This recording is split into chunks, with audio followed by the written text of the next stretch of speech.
ઋણ સહસંબંધનો અર્થ ઉદાહરણ સહિત સમજાવો.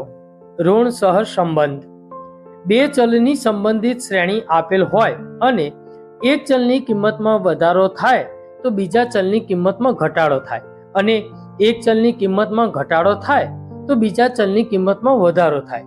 તેમજ આપેલ બે ચલ વચ્ચે કાર્યકારણનો સંબંધ હોય ત્યારે તે બે ચલ વચ્ચે ઋણ સહસંબંધ છે તેમ કહેવાય.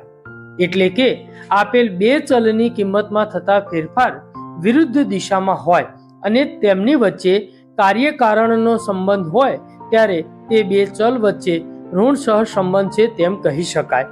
દાખલા તરીકે વસ્તુની કિંમત અને માંગ, ખર્ચ અને બચત, શિયાળામાં દિવસનું લઘુત્તમ તાપમાન અને ગરમ કપડાનું વેચાણ, સમુદ્રની સપાટીથી કોઈ એક સ્થળની ઊંચાઈ અને તે સ્થળે હવામાં ઓક્સિજનનું પ્રમાણ વગેરે.